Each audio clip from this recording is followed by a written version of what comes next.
परियों का जादुई जूता। हरे भरे जंगल के बीच जहां चमकीली तितलियां उड़ती थीं और मीठे जल की झरनाएं बहती थीं, वहां एक सुंदर परी प्रियंका, जिसे सभी प्यार से प्रिया बुलाते थे, रहा करती थी। प्रिया न सिर्फ अपनी सुंदरता बल्कि अपनी दयालुता और बुद्धिमानी के लिए भी मशहूर थी। प्रिया के पास एक अनमोल चीज थी, एक जादुई जूता।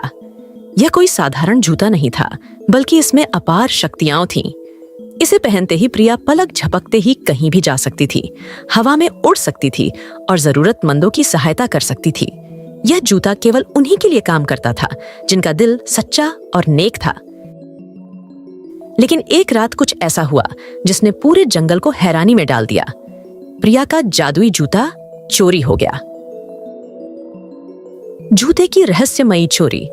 सुबह जब प्रिया जागी और अपना जूता पहनने लगी तो उसने देखा कि उसका एक जूता गायब था।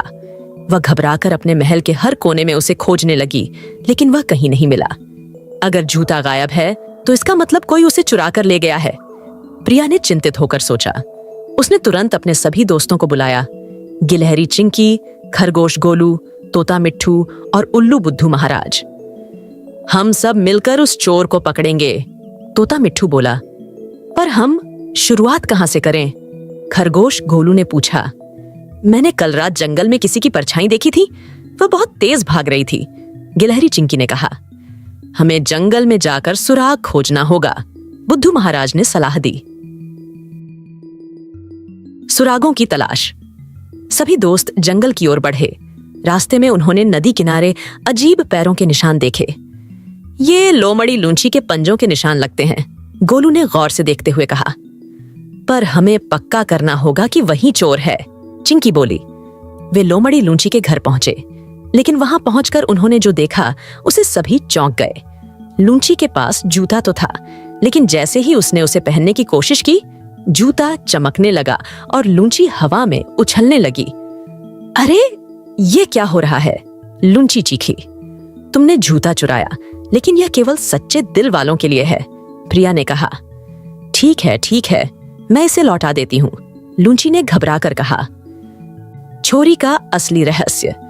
लेकिन तभी तोता मिट्ठू चिल्लाया, रुको, कुछ गड़बड़ है।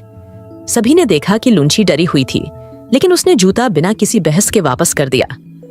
लूंची, क्या तुमने सच में जूता चुराया था? प्रिया ने पूछा। लूंची सिर झुकाकर बोली, नहीं, मैंने यह जूता जंगल में पड़ा पाया था। तो असली चोर कौन है? गोलू ने पूछा।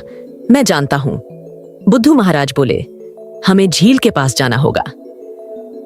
असली चोर का पर्दाफाश। झील के पास पहुंचते ही सभी ने एक काले रंग की परछाई देखी। वह जंगल का एक दुष्ट जादूगर कालीनाथ था, जो जंगल पर राज करना चाहता था। तो तुमने जूता चुराया था? प्रिया ने गुस्से से कहा।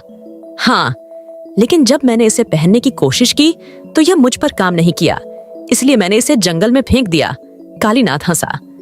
तुम्हें इस जंगल से तुरंत जाना होगा, बुद्धू महाराज बोले। प्रिया ने अपने जादुई मंत्र से एक रोशनी का गोला बनाया और उसे कालीनाथ की ओर फेंका। जादूगर डरकर भाग गया और कसम खाई कि वह फिर कभी जंगल में वापस नहीं आएगा। खुशहाल अंत। अब जूता वापस प्रिया के पास था। उसने लूंची को माफ कर दिया और कहा, तुमने भले ही चोरी न की हो, लेकिन सच छिपाना भी गलत था। लूंची ने अपनी गलती मानी और सबके साथ मिलकर जंगल की रक्षा करने की कसम खाई। इसके बाद जंगल में फिर से खुशहाली लौट आई और प्रिया ने अपने जादुई जूते की मदद से कई और लोगों की मदद की। समाप्त।